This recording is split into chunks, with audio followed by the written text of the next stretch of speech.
Hello guys, this is your Ate Jing, and for today's video, ang pag-uusapan natin ay alamin ang masculine and feminine activities na malaking sanhi ng kaibahan ng pagdadala sa'yo ng kapartner mo. So, it's either you are in a short distance relationship, LDR, and even if you are also a man or a woman, kung sa tingin mo ang relationship nyo ng kapartner mo ay hindi stable, pagtuunan nyo ng panahon ang pakikinig about this topic guys, dahil baka iba yung action na ginagawa nyo kaysa sa pagkatao nyo o sa pagiging ikaw ng pagiging lalaki o ng pagiging babae. Dahil kung minsan guys, hindi lang personalidad mo ang problema o kaya personalidad niya ang problema kung bakit nagkakaroon ng struggle yung relationship nyo. Dahil kung minsan, yung action o ginagawa nyo ay hindi umaayon sa personalidad nyo bilang ikaw. Kumbaga, bilang ikaw babae o kaya bilang ikaw lalaki ay iba yung action na ginagawa mo. Kaya, iba rin yung pagtanggap ng kapartner mo. The reason why na nagkakarambola yung pangyayari sa relationship nyo na siya ay hindi makaintindi nito at ikaw rin hindi mo rin maintindihan kung anong nangyayari sa inyo. Para mas maintindihan nyo, tara, pag-usapan natin yan. Pero bago natin simulan, don't forget to hit the subscribe button below at huwag nyo rin kalimutan na itap yung bell button natin so you'll be notified to all of my upcoming videos. So here we are guys, wag na natin itong patagalin pa, kaya let's go straight to our topic. At ang una po nating tatalakayin ay itong masculine activity. Tagalugin natin para mas maintindihan ng lahat. Ito po yung gawaing panglalaki. Umpisahan natin guys sa texting, contacting, pagpaplano, pangungontrol, at pagpupursige, panglima. Take note these 5 masculine activities. Unahin natin sa parte ng lalaki na kailangan kung nasa relationship ka at ikaw lalaki, since these 5 activities is for masculine activity, ikaw dapat ang gumagawa nito sa relationship nyo. Ngayon, magtataka ka, Ate Jing, hindi ko po yan magagawa sa girlfriend ko. Lalo na itong pangungontrol. Kasi siya po dapat ang masusunod dahil kung hindi siya nasusunod, nag-aaway kami. Pero dahil mahal ko siya, ay pinagbibigyan ko siya kasi ayaw ko siyang mawala sa akin. Napakalaking ex kung lalaki ka at ang natagpuan mong babae o kapartner ngayon, ayaw magpasakop sa'yo, ayaw magpailalim sa'yo. Napakalaking ex po niyan. Huwag niyong tutuluyan ang ganyang klase ng babae kasi magiging under-desire ka. At ang mangyayari guys, kahit gaano niyo siya kamahal, yes, mahal niyo siya ngayon kasi hindi pa naman kayo nagsasama. Okay pa sa'yo yung pangungontrol niya kasi may space pa naman kayong dalawa. But when you will be into marriage already, you will have no space at all. Magsasama na kayong dalawa, magkakaroon ng anak, at dyan mo malalaman na wala yung pagmamahal mo sa kanya kasi losyang na siya, pero yung ugali niya ay hindi nagbago. Lalo na kung nagkaanak siya ng 4 o 5. Wala na yung physical na anyo niya na kinahumalingan mo dati nung dalaga pa siya. At wag po nating i-deny na yung physical na anyo ng babae ay malaking tulong to attract you as man para magstay sa kanya. So, yung physical aspects niya ay nawala ng value o kaya nag-less yung value, pero yung pag-uugali niyang pangungontrol ay mas lumala pa. So, dyan mawawala yung pagmamahal mo sa kanya na ipinagmamayabang mo sa ngayon sa umpisa na mag-girlfriend and boyfriend pa kayo, kaya pwede mong pagtiisan. Pero pagkasal na kayo, pag nawala yung pagmamahal na yan dahil sa pangungontrol niya, anong kasunod mong gagawin? Maghahanap ka ng iba o kaya pag nakahanap ka ng iba ay mangangabit ka. Maiiwan mo ngayon yung asawa mo na pinagyayabang mo ngayon sa umpisa na mahal mo kuno at hindi mo sasaktan at iiwan. So to do the prevention na magkasala, na maging cheater on your marriage life later, dito pa lang sa umpisa, isipin mo na yung pangungontrol ng babae mo ngayon ay hindi yan magbabago, kung hindi lalala pa yan pag nagkaroon siya ng self-insecurities later. Mag-isip-isip ka, kahit gaano mo kamahal yung babae mo ngayon, yung kapartner mo ngayon, sa ngayon lang yan. If you want your relationship to last forever, na hindi mo kailangang mangabit, na hindi nyo kailangang mag-away araw-araw dahil sa ugali niyang pangungontrol, umpisa pa lang wag ka nang pumasok kung ganyang klase ng ugali meron ang kapartner mo. Now let's go to 1 and 2, the texting and contacting. Hindi mo nagagawa bilang lalaki kasi yung girlfriend mo, ang mayat maya, kinokontak ka, chinicheck ka, kung anong ginagawa mo, kung nasaan ka, sinong kasama mo. Kaya hindi mo nagagampanan ito sa relationship niyo. Naghihintay ka na lang kasi ganoon nga ka-controlling yung girlfriend mo. Na hindi mo alam guys, akala mo okay lang. Hindi mo alam sa kabilang side, doon sa side ng girlfriend mo. The reason why na kinokontak ka niya, tinitext ka niya palagi, kasi hindi ka gumagawa nito sa kanya. Na magiging cause yan ng problem sa relationship nyo kasi ang aakalain niya ay binabaliwala mo siya, kaya ngayon siya ang naghahabol sa'yo. Pero sa side mo ay hindi mo ginagawa kasi ginagawa naman ng girlfriend mo. So the best you could do ay hindi dahil ganoon ka-active na mag-text, na mangontak sa'yo yung girlfriend mo ay maghihintay ka na lang. Huwag mo yang gawin. Kundi, tumbasan mo kung gaano siya ka-active na makipag-contact sa'yo, makipag-text sa'yo, kung gaano siya ka-active ay tumbasan mo rin yun.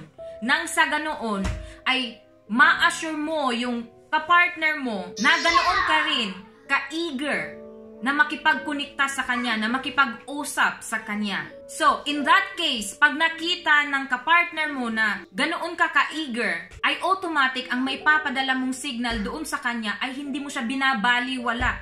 So, magka-calm down yung pangungontak niya sa'yo at yung pagtitext niya sa'yo kasi maa-assure siya na kahit hindi kanya kontakin, ay may matatanggap at matatanggap siyang text sa'yo o kaya ikaw mismo ang kukontak sa kanya kahit hindi siya ganoon ka-active o mangulit sa'yo.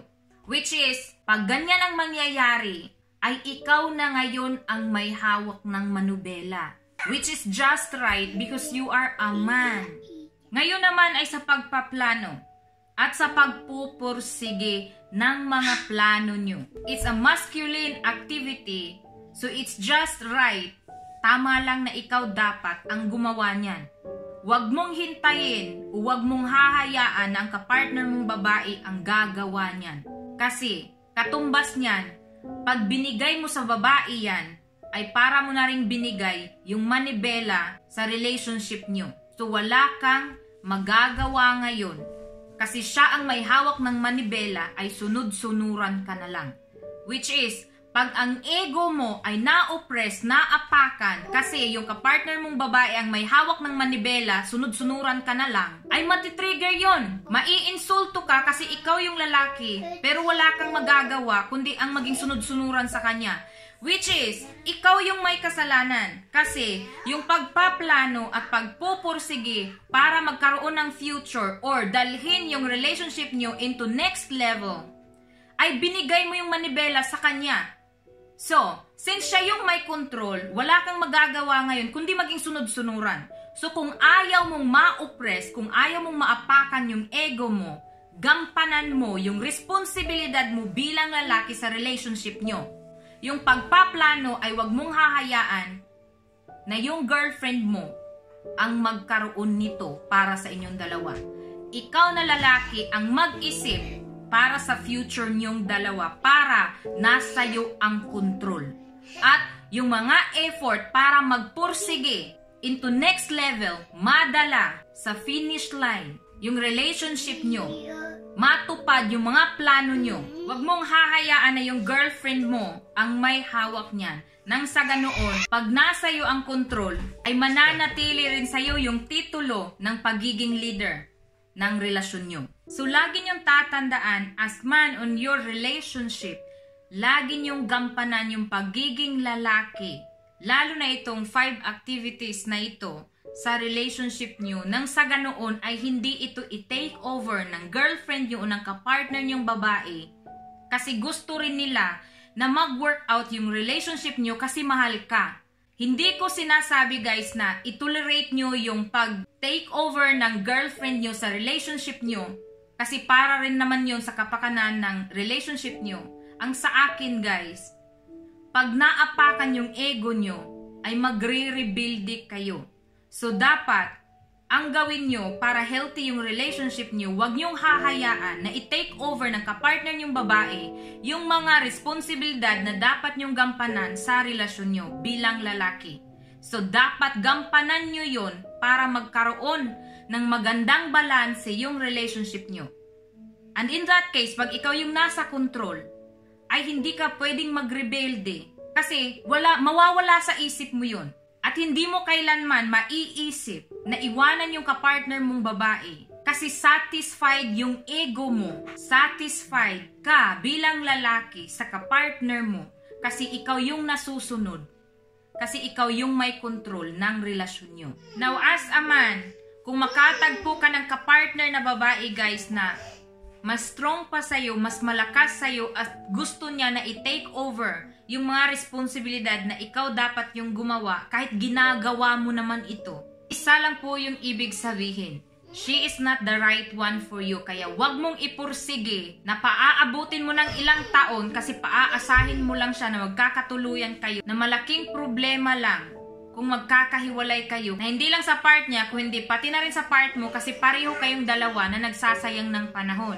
Kasi habang naaapakan yung ego mo, ay mas lalo kang nakakapag-decide na hindi mo tutuluyan yung kapartner mo ngayon. Kasi hindi mo nga siya kayang paamuin. Na pag nakita mo yung in the future na hindi pabor sa'yo, ay matatakot ka. So hindi mo siya ngayon tutuluyan. Pero ilang taon na bang nasayang sa inyo? 3, 5? Hindi lang siya yung lugi, pati rin ikaw. Hindi mo magawa kasi mahal mo, sa ngayon lang yan. Pag married na kayo, mawawala yung pagmamahal na yan, makikita mo. Mag-cheat ka sa kanya o kaya sa paghihiwalay rin, mapupunta yung relationship nyo. Tapos in the end, kasado kayo, ikaw pa yung kawawa, lalo na kung magkakaanak kayo. Kasi kung ang mga bata maliliit pa, sa nanay mapupunta. Pero pag malaki na, kahit pa may rights na mag-decide yung mga bata guys. Lalo na kung yung ina ay strong woman lang, pero responsable na pagkaina ay walang mapupunta sa'yo kahit isang anak. Lahat yan mapupunta sa ina. Sasama yan lahat sa mama. Kaya bilang lalaki, kung kasado ka sa kanya na hindi mo mapaamo dahil she's a strong woman, hindi nga siya the right one for you. Pero pinilit mong pakasalan kasi kuno mahal mo nung umpisa. Pero hindi mo naman pala mapanindigan hanggang dulo. Lalo na sa Pilipinas na walang divorce, wala ka na ring pera, pang-annulment, wala na ngang anak na mapupunta sa'yo, hati pa kung anong meron kang assets. Pag nagkahiwalay kayo, susuporta ka pa sa mga anak mo hanggang makatapos sa pag-aaral. Hindi mo pa mapaanol yung kasal nyo. So nakagapos ka sa kanya habang buhay mo kung wala kang pampaanol ng kasal niya. Makakita ka man ng iba ay hindi ka pa rin masisikil kasi kasado ka sa kanya. So sinong talo sa huli? Kung lalaki ka na magpapakabobo kasi kung mahal mo siya kahit sa umpisa pa lang, ay kita mo na hindi mo siya kayang mapaamo. For a simple reason na she's not the right one for you pero pinilit mo. Kaya habang nasa mag-girlfriend and boyfriend pa lang kayo, kung lalaki ka, gampanan mo itong 5 masculine activity na ito. Na kahit pag ginampanan mo na, pero pilit pa rin kukunin ng kapartner mong babae, putulin mo yung relationship mo sa kanya because she's not the right one for you. Pero pag ginampanan mo itong masculine activity na ito sa relationship nyo at lahat smooth, kasi tinatanggap din lahat ng kapartner mong babae. She might be the right person for you na kung hindi ka lang magbabago. Kahit kasal na kayo, magkaanak pa ng ilan, ay maglalast yung relationship nyo kasi alam mo kung paano gampanan yung responsibilidad mo at ang natagpuan mong babae ay totoong kabiyak at mahal ka. Now doon naman sa side ng babae guys na paano pag ikaw yung gumanap ng 5 masculine activity na ito, hindi mag-work out yung relationship nyo. Una sa lahat guys, yung rason na pag ikaw ang mag-take over ng mga masculine activity na ito, ma-o-oppress mo or maaapakan mo yung ego ng kapartner mong lalaki. Na okay pa sa ngayon, pero sa katagalan ng relationship nyo, buti sana kung sa maagang panahon ng relationship nyo ay pakasalan ka niya agad. Kahit ikaw yung naka-take over o nasa manibela ng relationship nyo. Kasi sa maagang panahon rin, wala na siyang magagawa. Hindi na siya makaalpas sa'yo kasi nakatali na siya sa'yo. Pero ang kasunod mo namang problema guys, kung ikaw yung gaganap ng mga to, paano kung yung asawa mong lalaki ay bukal sa loob niya na tanggapin na ikaw yung nasa manibela, sasakay na lang siya. That will be a big problem also guys pag naging mag-asawa kayo o nagpakasal kayo. Kasi magiging tamad at magiging irresponsable at magiging hindi siya epektibo sa pagiging lalaki, pagiging asawa at pagiging ama sa pamilya nyo. At gugustuhin mo ba ng ganoong lalaki? But of course, hindi, di ba? Pero isipin nyo muna, sino ba ang gumawa niyan sa kanya? Di ba ikaw first of all? Simula nung umpisa, hindi ka pa niya pinakasalan, ayan na yung ginawa mo sa kanya. Pero anong ginawa mo? Pinakasalan mo pa rin siya sa kabila ng hindi siya epektibo sa pagiging lalaki sa relasyon nyo. So now, your marriage is failed. Anong gagawin mo? Maghahanap ka ng iba na totoong lalaki sa sinasabi nating lalaki. Yung hindi lang siya lalaki sa physical aspects but also to his principle and everything about man. Yun ang hahanapin mo kasi ang nakita mo ay walang backbone, sunod-sunuran lang sa'yo. So, kung babae ka, wag mong i-take over yung control sa relationship nyo. Nang sa ganoon ay makita mo rin, magkaroon ka rin ng sight kung siya ba yung the right person for you. Kasi, kung hindi mo i-take over yung relationship nyo, pero yung kapartner mong lalaki ay wala ring pakialam o ayaw niyang i-drive yung relationship nyo para magkaroon ito ng future, para umangat ito, umandar ito into next level. Pag walang pakialam yung kapartner mong lalaki, so it means he's not the right person for you. Kaya bakit mo pa ipupursige? Bakit mo pa kakasalan? Bakit mo pagtitiisan ng ilang taon? Gayong wala naman siyang silbi bilang lalaki. Kaya, sa halip na i-take over yung lousy nyo na relationship, hiwalayan mo siya. Huwag kang magpakabobo na dadalhin mo talaga yung relationship mo sa kanya hanggang sa kasal.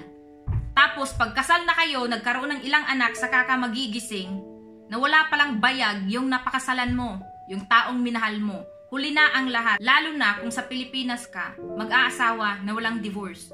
Wala kang pera, pampaanol sa kanya. So, anong gagawin mo? Mag-cheat ka, magtatago, kasi nakita mo sa ibang lalaki yung gusto mo na responsable kuno.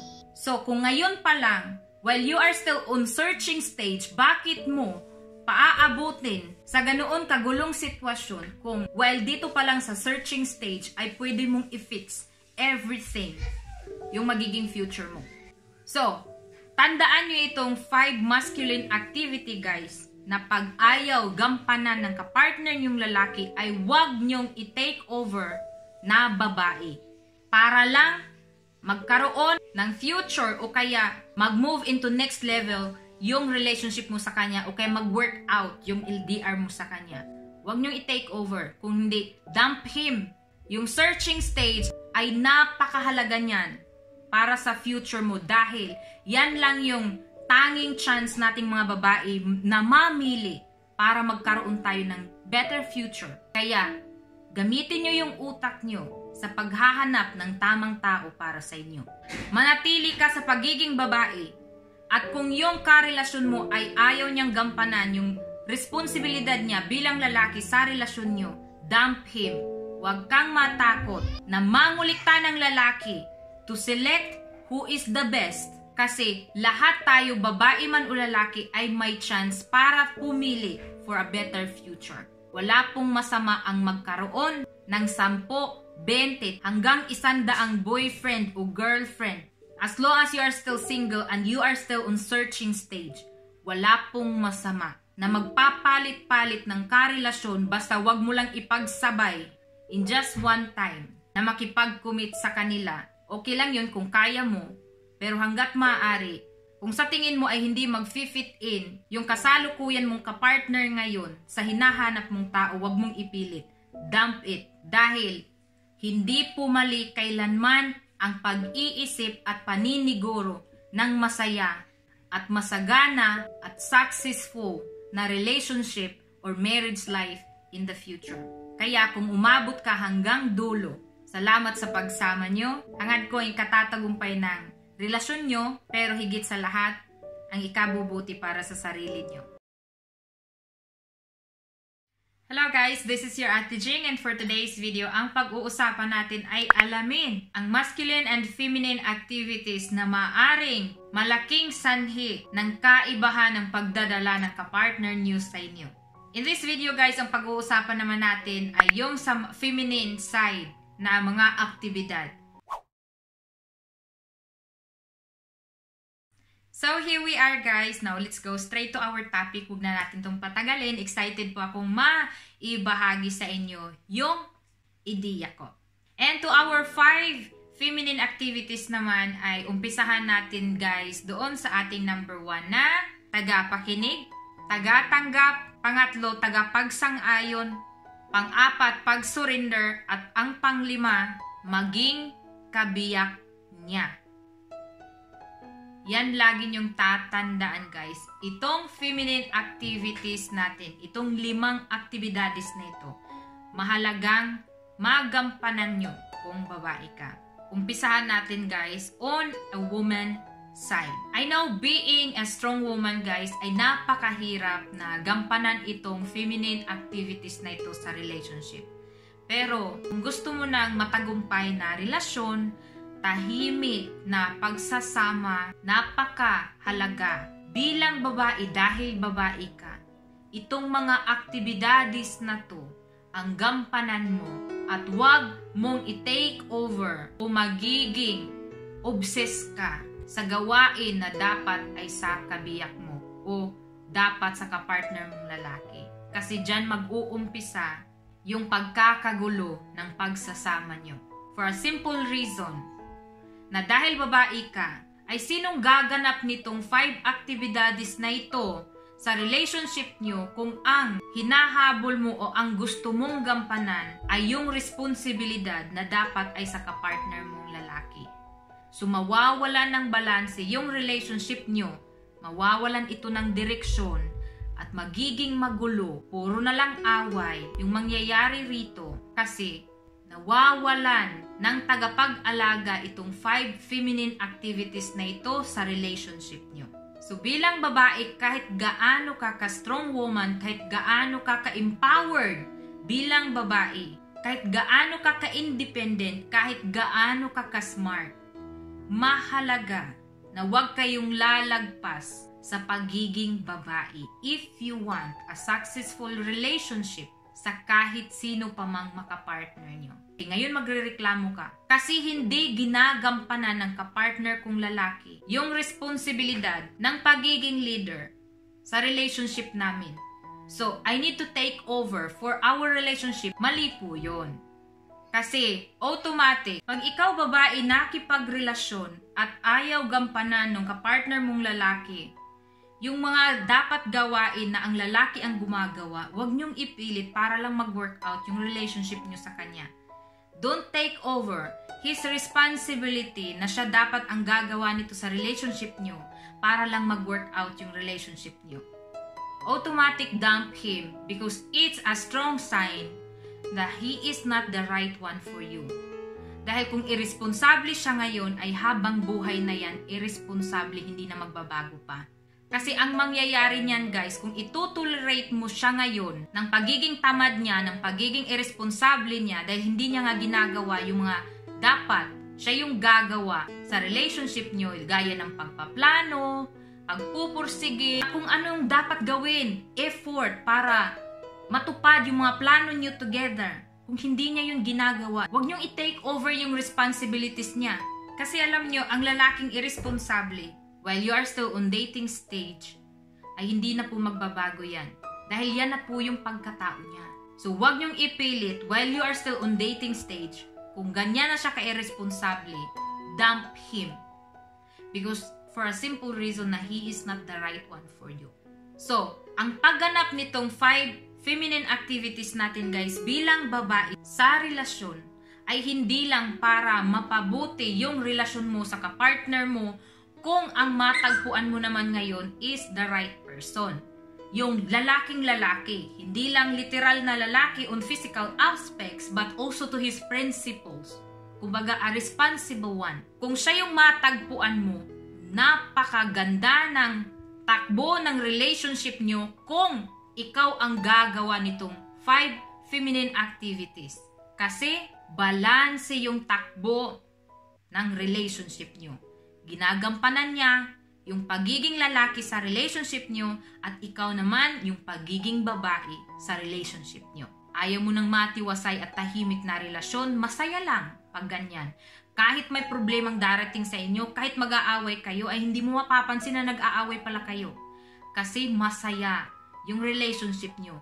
Kahit may problemang darating, ay hindi ganoon kabigat kasi nagtutulungan kayo. Kasi nga, balanse yung takbo ng relasyon nyo.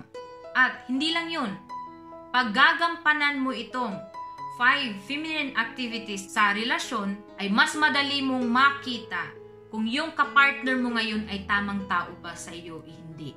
Kasi gaya nga ng sabi ko guys, pag ginagampanan mo itong 5 feminine activities natin, automatic, magiging irresponsable yung kapartner mong lalaki kung hindi siya ang tamang tao sa iyo. Pero kung siya yung tamang tao para sa iyo, you will be happy with him at kung mapapansin mo, smooth yung takbo ng relationship mo sa kanya kasi hindi mo kailangang i-take over yung mga dapat niyang gawin para mag-forward o tumakbo to next level yung relationship niyo. Maging tagapakinig, tagatanggap, pagsang-ayon at pag-surrender guys. If you are an independent woman, I know napakahirap pong gawin yun kasi nasanay kang ikaw yung top sa sarili mo.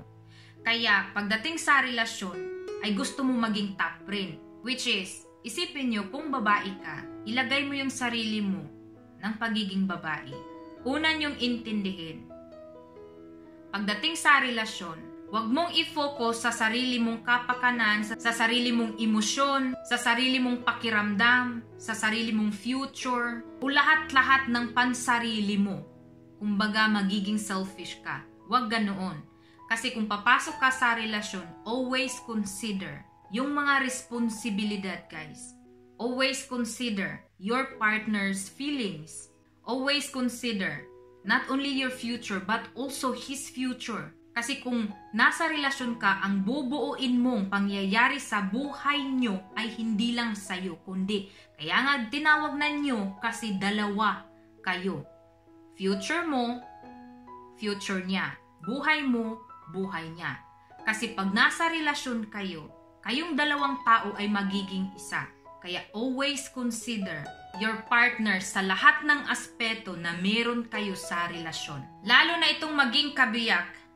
Kung babae ka, ilagay nyo sa lugar yung sarili nyo na saan ba dapat ilugar yung babae sa relasyon. Alam naman po natin na ang lugar ng lalaki sa relasyon ay siya dapat itong leader.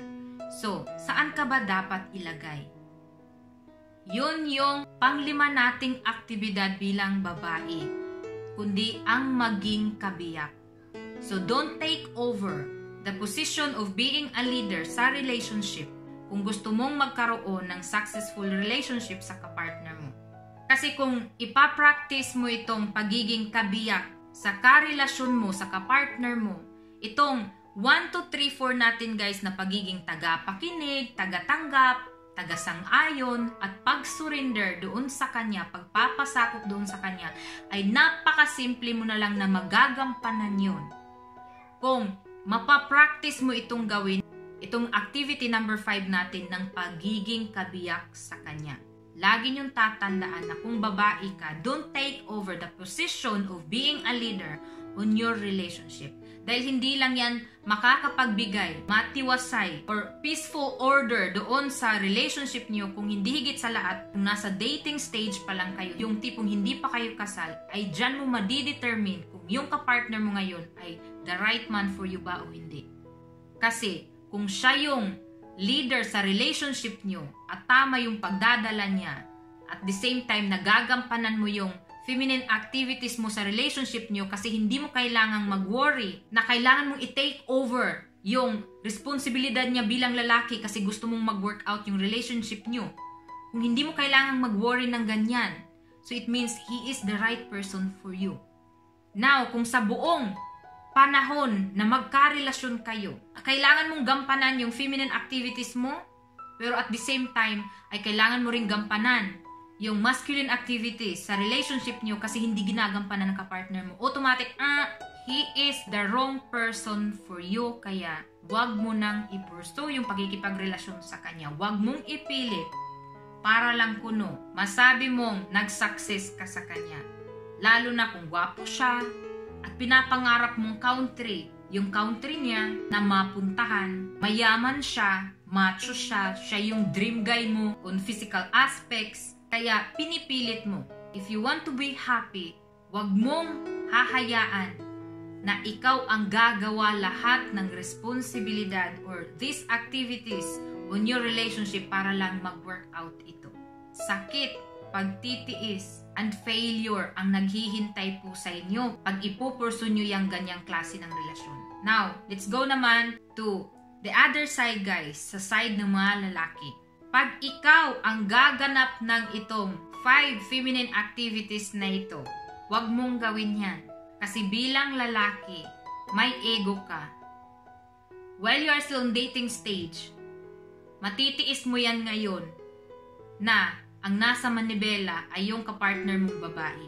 Pero pag nagkaasawahan na kayo, mapapagod at mapapagod yung kapartner mong babae at ikaw makasanayan mo na nakasakay ka lang o na passenger seat kasi yung kapartner mong babae ang nagdadrive. Pag nagkaasawahan na kayo, kasal na kayo, kung kailan napakarami ng responsibilidad, ay hindi mo alam ngayon kung paano mag-umpisa.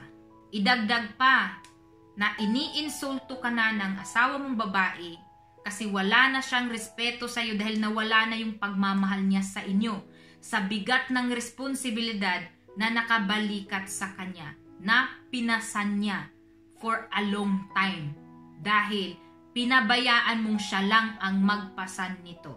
Dahil ikaw nakasanayan mo, akala mo okay lang na nasa manibela siya for all of that time. So, ang mangyayari, it will go to failure.